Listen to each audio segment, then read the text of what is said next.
Hi guys, welcome back to Gen Ed. In this episode, we're going to be talking about what your government class won't teach you. And this is actually a previous course we've had at Wave, which is taught by Alan Sue. So if you could please introduce yourself, we're glad to have you. Hi, everyone. My name is Alan. I'm a UCLA student currently studying economics and public affairs. Public affairs is very similar to political science, except we tend to focus more on sort of quantitative, measurable aspects of government policies and what the most effective way to solve a lot of social issues are. Um, so, my plans and goals, sort of for the future, I plan to work in city management, which sort of with the city council to run, small cities. Or I could also work as any sort of government affairs advisor type role. So if there's any firm or corporation that wants to ask me about what they think the government is going to do and how that's going to affect their business, I would be there to essentially help them out. This is similar to what I'm doing right now in my current internship, where I try to help out their investment firms with figuring out which investments are a good idea, given the incoming Biden administration. The class that I taught at Wave, What Your Government Class Won't Teach You, covered essentially two parts. So the first 5 weeks discussed domestic policy, or sorry, first 5 days discussed domestic policy, and then the next 5 days discussed foreign policy. So I first discussed state and local government, so how those work, because I think a lot of our high schools don't really teach that, even though it impacts our day-to-day lives probably more than any other level of government. Then I talked about sort of corporate influence in U.S. politics, how corruption works. Then I talked about tax evasion, monetary policy, and also immigration. And I think immigration was also a pretty important one because the question I was trying to answer is essentially why are some groups of immigrants richer than others, right? And the conclusion is that it doesn't really have anything to do with the immigrants themselves. It has a lot more to do with sort of the immigration policy of the U.S. Then in the foreign policy section, the first part I covered was geography. And the reason why I do that is because even though a lot of Americans, especially like high school students, think that geography is just like looking at maps and that's it, geography has a critical element to it, right? You're supposed to analyze how does this geographical role or these geographical features affect the development of humans, right? So there I was trying to essentially teach why the geography is so key to the Middle East, why Africa has like poorer geography, and what the effects of that are down the line. Um, and then sort of connecting that sixth day to the seventh day, where I started to talk about why our charities don't always help people, why they sometimes have trouble, trying to genuinely help people. And then 8 and 9, I let them vote on two conflicts in the Middle East to talk about. The first one I talked about was Yemen, and then the second one I talked about was Palestine. I'm also kind of an expert in Afghanistan, Iraq, Iran, and Syria, where I wanted to teach those as well, but they didn't vote for that. And then the last day that I talked about was just called How to Change the World, and that's where I talked about essentially how we regular people can influence government and world affairs for the better. Yeah, Alan, that's super interesting. Kind of in my background, I love the study of politics and geography, and I'm looking into econ as well, so we have some similar interests. If I'm understanding you correctly, it seems that what you're interested in, what you're trying to address, are less so the kind of the everyday aspects of politics. The voting in legislative bodies, the mudslinging on Twitter and such, and more kind of large scale fundamental things. You're looking at how do we fix a system versus how do we operate best within it. Absolutely, yeah. So how would you define one of those kind of structural problems? What would you call like a systemic issue? Systemic is kind of a hard term to define, but the way I like to define it is something that's either widespread or it's related to sort of the system that we set up or the society that we set up, right? So I think it's an important thing for everyone to understand that in many ways we live in social constructs, right? For example, something we learn about in our public affairs class a lot is like the idea of race doesn't exist, right? Scientifically, there's no such thing as race. And this is actually something that a lot of, like, for example, psychology, they don't really look at race specific questions a lot of the time because race doesn't really exist as a real thing. And like people always are shocked whenever I tell them that race doesn't exist because school teaches them about the lens of race and all that. But like a good example of this is like some people from North Africa have really light skin, and the U.S. Census Bureau considers them to be white. And then the same thing applies to people in the Middle East, right? People in the Middle East are not considered Asian, but they're considered white. So like a lot of this sort of confuses what's going on. And if you look at the history of race in the U.S., there's a bunch of court cases that actually excludes Eastern and Southern Asians from being white, while a lot of other races like Arabs and Hispanics were considered white and sometimes weren't, depending on which court you look at. And Hispanics and Arabs were sort of never really considered either race. But I sort of digress.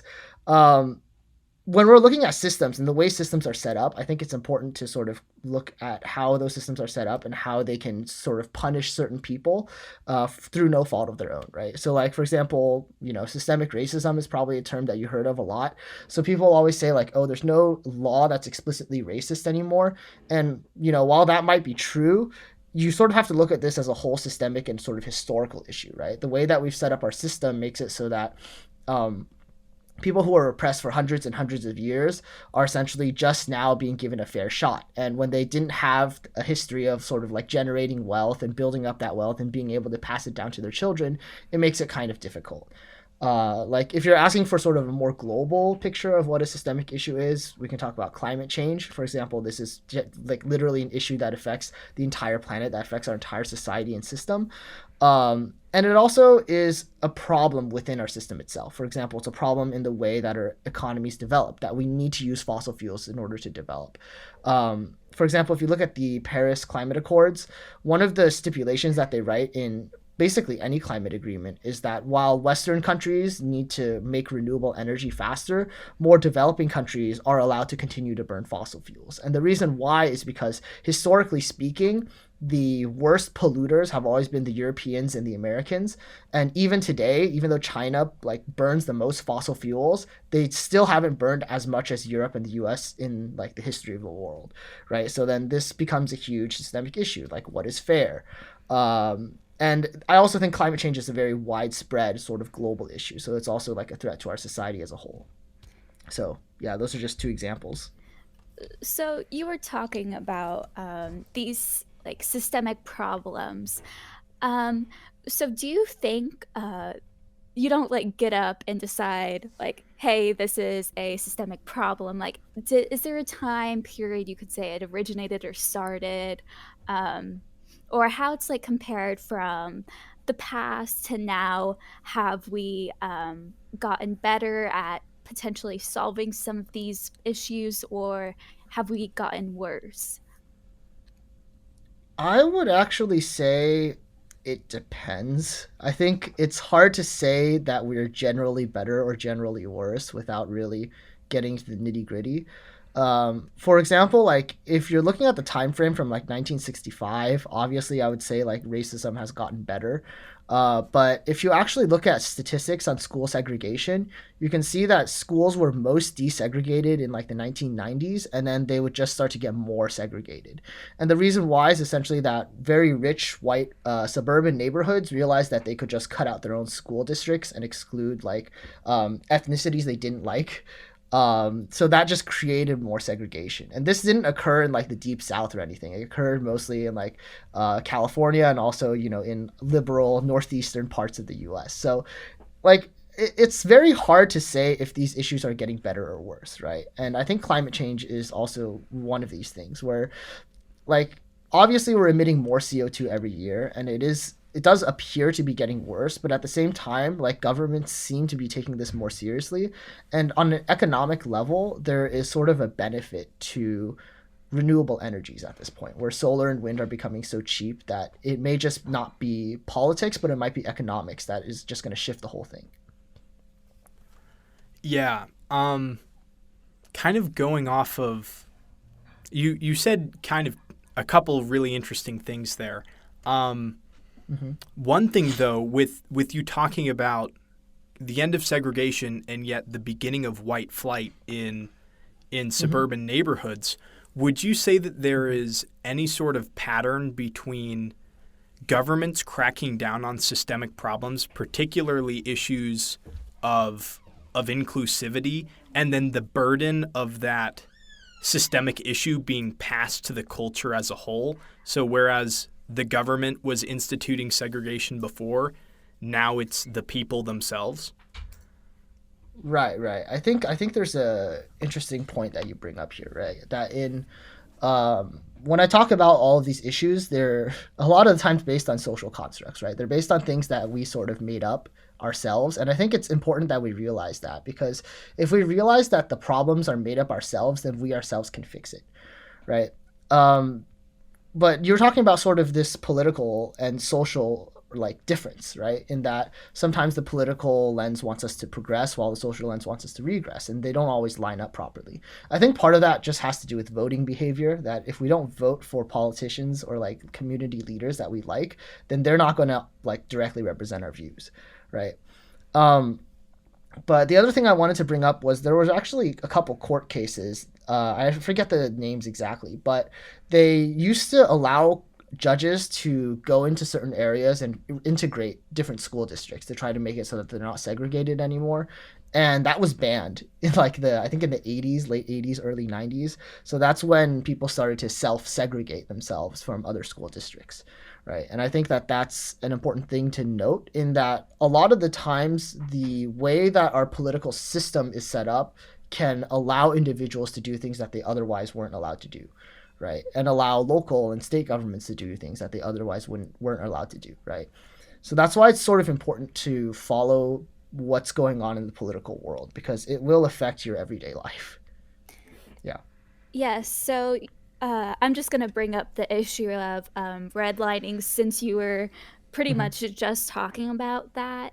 Um, do you still see it today? And what are like some ways that we can diverge away from that? Since you did talk about like Absolutely. voting. Okay. I think when it comes to redlining, it's very much a historical thing. Like, you don't see this happening in any other. Well, in most parts of the world, you don't really see this. For example, like my family's from Taiwan, right? When we go to Taiwan, every neighborhood looks pretty similar. Even if one is rich and another is like lower income, they all look pretty similar. But in the US, you can see like a distinct line almost, where one side of like a highway or a road will be very wealthy and the other side will be less developed, because of the way that governments have sort of neglected that area. And I really think that it has to do with the willingness of governments to invest in areas that have been historically underfunded, right? And I think it also has to do with our society as a whole recognizing that everybody does better when everybody else does better. I mean that doesn't really make sense. So I mean that like when other people do better, we do better as well, right? And the way that economics works, in that if you do better, you have more spending power, you can buy the things that I am producing, and that makes my life better as well. I think people just need to recognize that in most of the world, it's not like we have a scarce amount of resources, in that a lot of what we do is somewhat renewable, and that economic growth can continue, right? It's not like we're going to hit a limit where only one of us can win.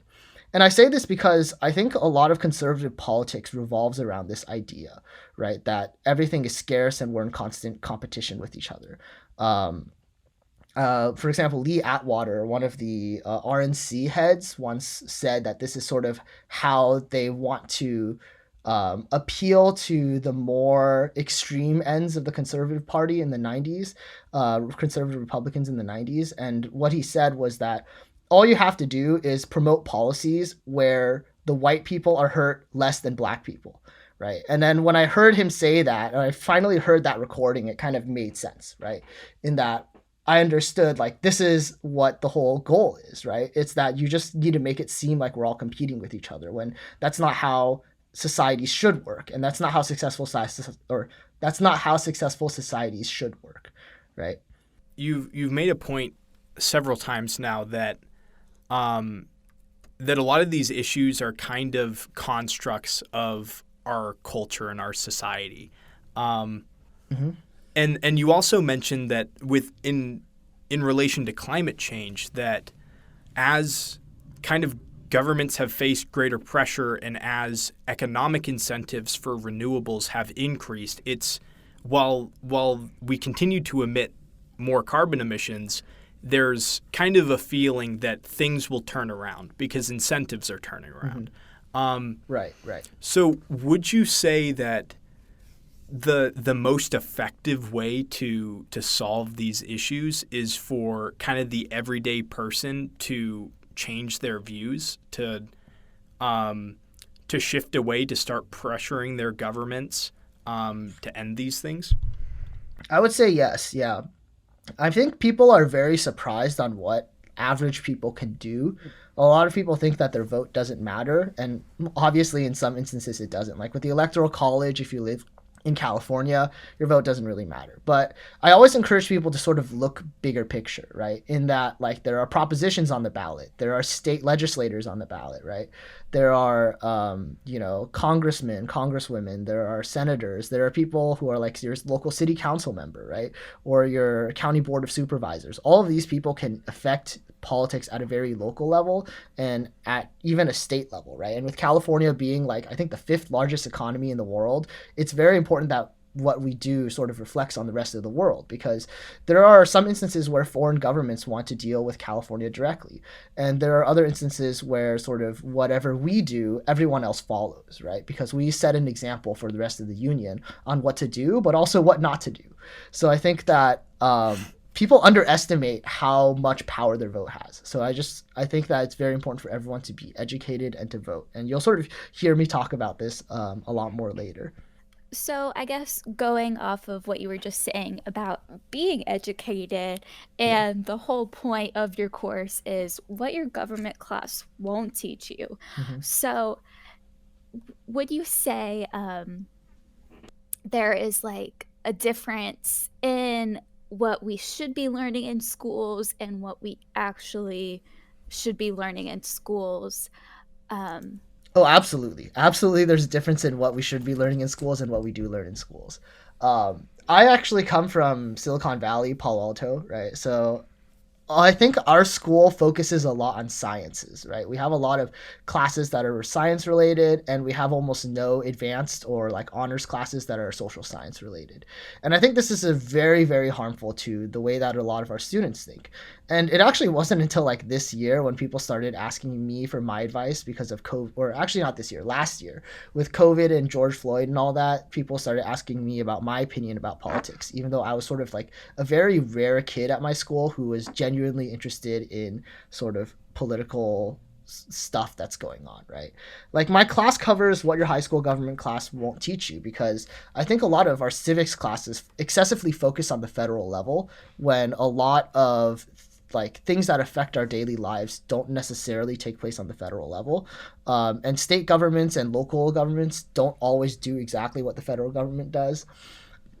And I also think that there are things that our school doesn't have the time to teach us, right? Like monetary policy, probably immigration, or like poverty and that sort of thing. But I also think there's stuff that the school like intentionally doesn't teach us.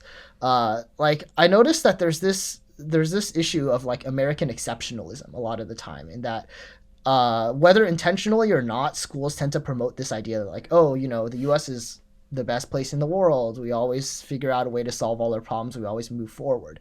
And there's always this nagging feeling in me that sort of is like, you're not seeing the full picture, in that the US has had a lot of advantages, right? In its geography, for example, we have like multiple warm water ports on the East Coast and the West Coast.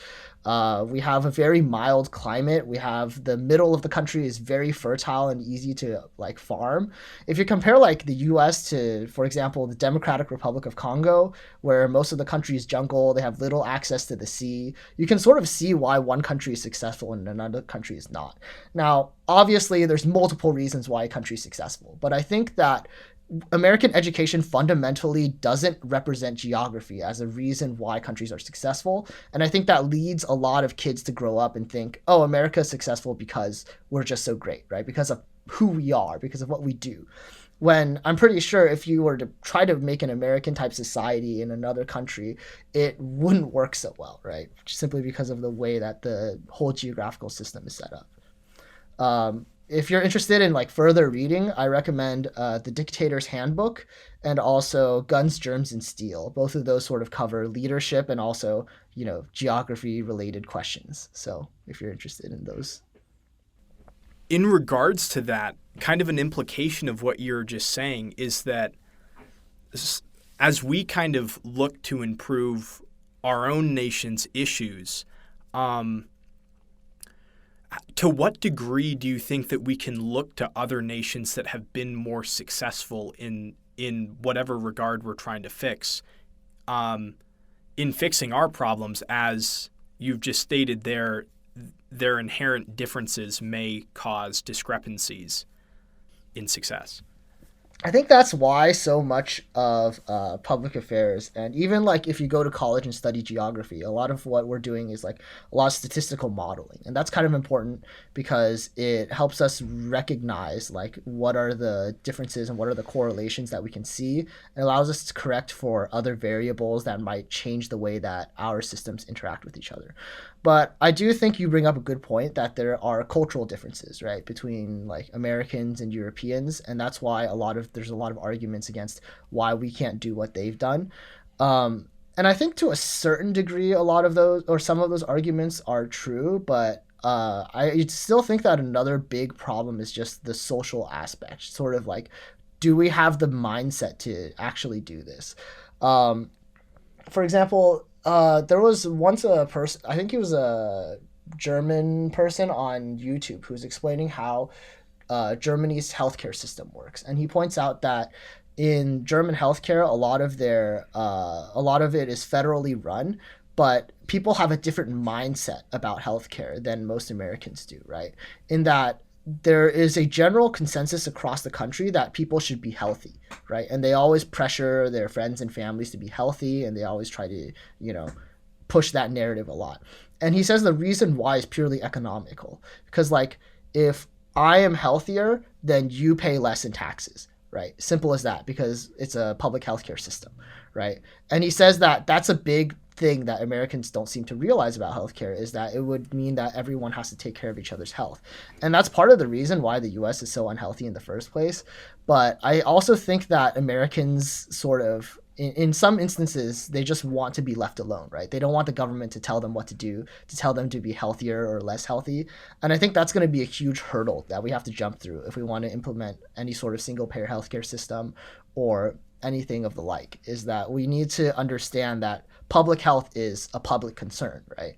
And I think COVID-19 is the first time that we've really been shown some of the broken elements of our healthcare system and how to fix it, because COVID-19 shows us, one, that like everyone is connected, right? In that if one person is sick, it'll affect other people, that we need federal plans to deal with certain kinds of like healthcare problems.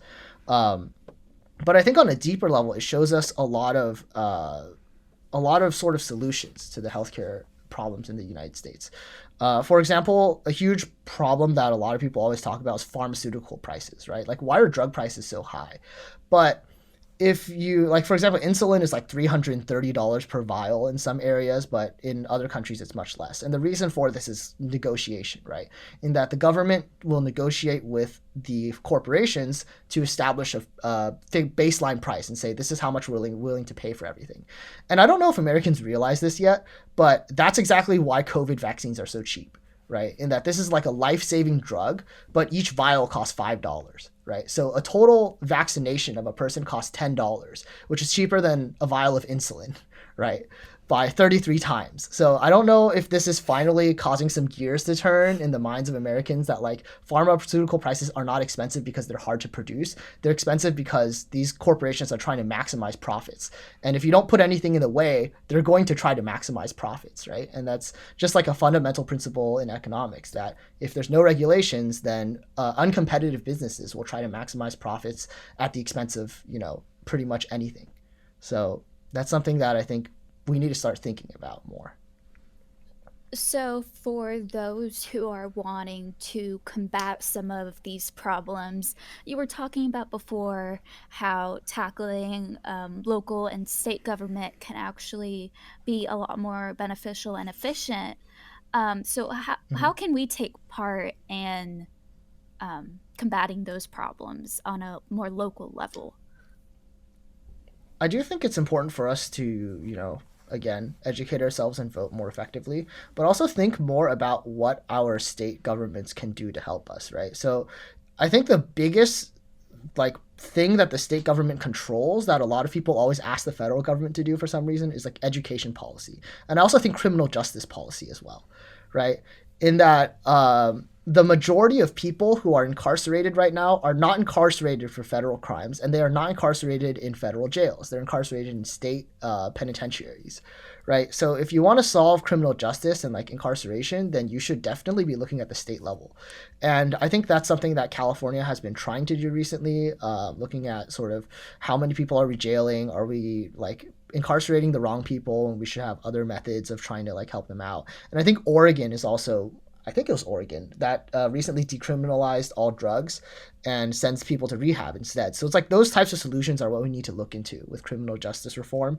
And I also think education equity is a very big thing in that like the educational differences in the US are kind of crazy in that some states have like top-notch education systems, and then there are states that just have very poor educational systems. And California is on the poorer side in that we tend to have like not too great of an educational system. Now, this is an average, right? So I think it's important to recognize that in California there are some school districts that do really well and other school districts that do really poorly.